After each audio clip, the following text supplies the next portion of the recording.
Now देखिएगा question number 4 first का, the amount of money in the account.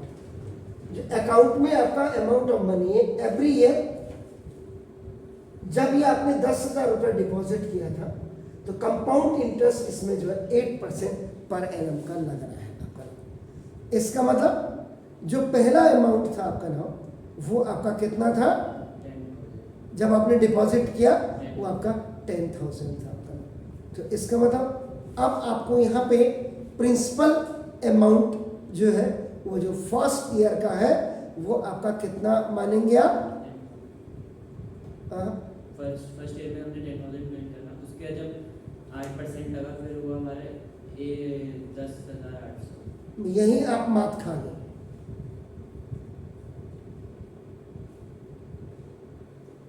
यही आप मात खा गए।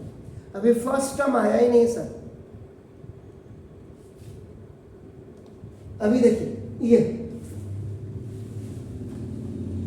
अमाउंट डिपॉजिटेड, देखिए आप कहेंगे आप सर आप 10,000 को फर्स्ट टर्म क्यों नहीं मान रहे? देखो क्यों नहीं मान रहा हूं, अभी आपको जवाब मिल जाएगा।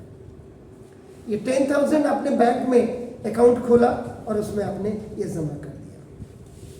एंड अनदर थिंग इज आपका ना देखो दिस ये रेट ऑफ इंटरेस्ट जो है 8% आपका ना देखो पर एनम है। साल में 2 बार आपको, आपके तो फादर बैंक में ही, कितनी बार मिलता है साल में इंटरेस्ट? 2 बार मिलता है, याद रखिएगा। तो अब आपका देखो ना, let the amount in the bank, ना देखो after 1 year, 2 year, 3 year, dash dash dash B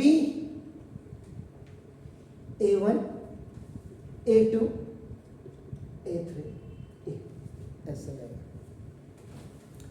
अब आपका देखो, आपको फॉर्मूला अप्लाइड,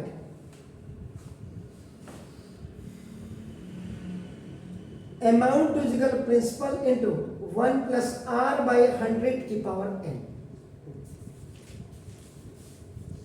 ये है फॉर्मूला सर। यहां पे ये आपका फर्स्ट ईयर के लिए A1 is equal to P principal 10,000 1 plus 8 by 100 की पावर कितने साल के लिए? पहले साल के लिए कितना हो गया? 1 पहले साल के। ये n का मतलब आपका नाम, ये नंबर ऑफ ईयर आपका होता है।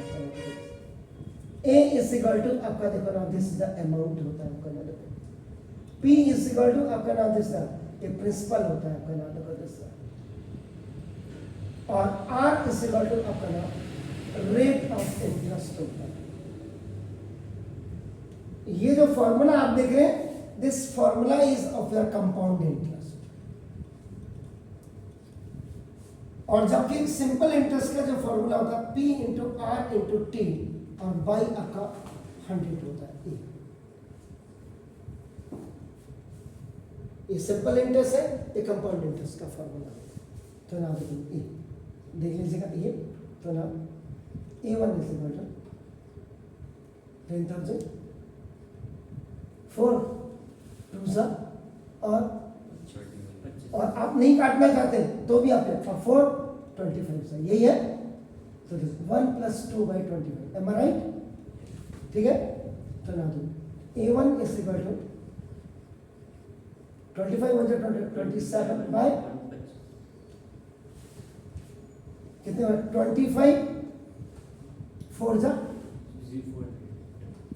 तो 2 0 लगा लीजिएगा, 4 7 जा 28 और 4 2 जा 8।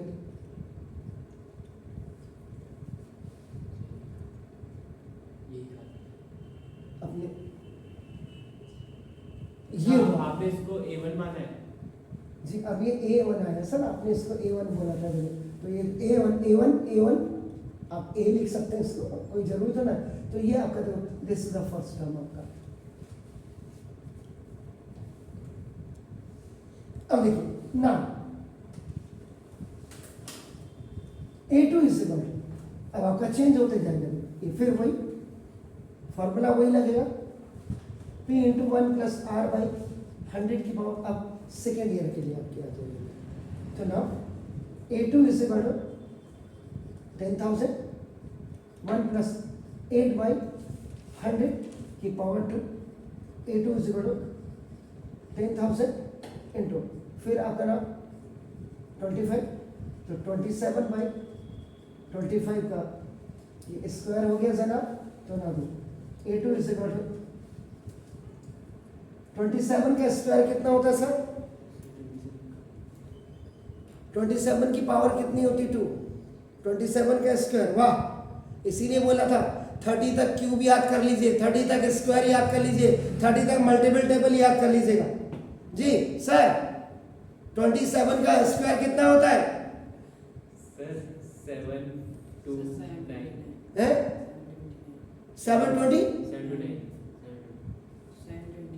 729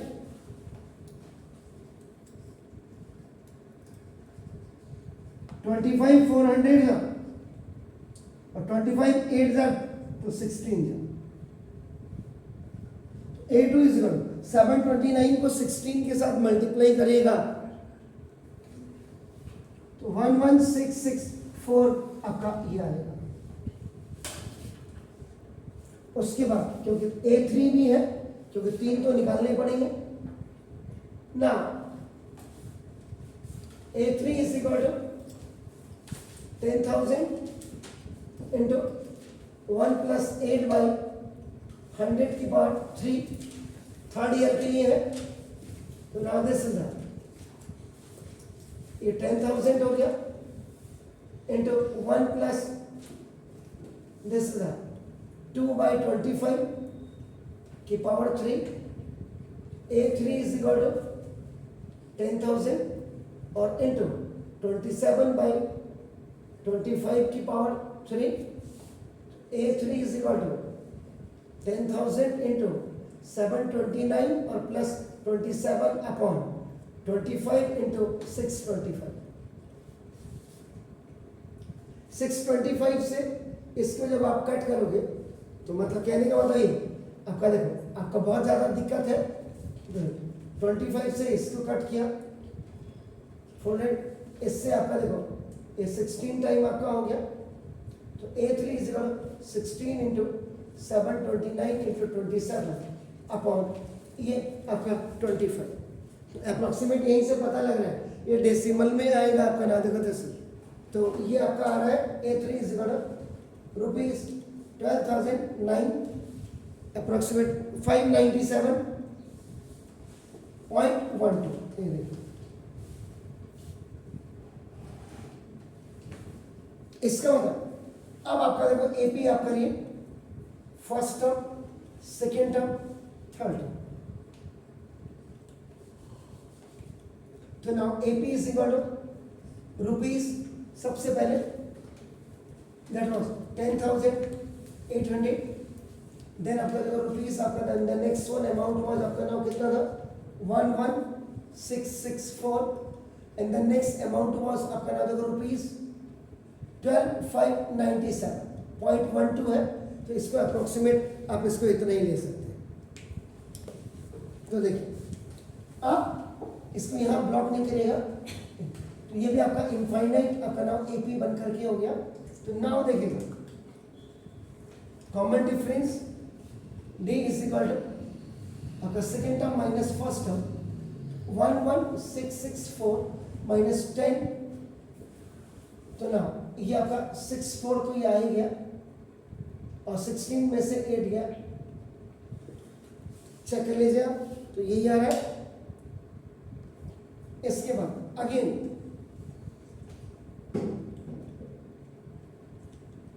common difference D1 is equal to A3 minus A2 आ जाएगा।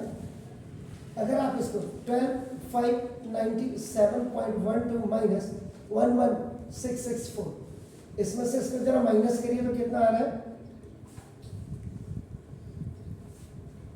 933.12। ये देखिए ना दो if D is not equal to D1, ये देखिए क्योंकि ये आ रहा है आपका 864 एंड दिस इज कमिंग आपका ना दो, दोनों में डिफरेंस है। तो now if common differences are not same, so the sequence is not in an AP में आपकी सीक्वेंस होगी। अब आप खुद ही देखो इस सवाल को आपकी क्लास में कितने बच्चे कर सकते हैं, धक्का मार के जरूर ऊपर पहुंच गए होंगे। Do it please.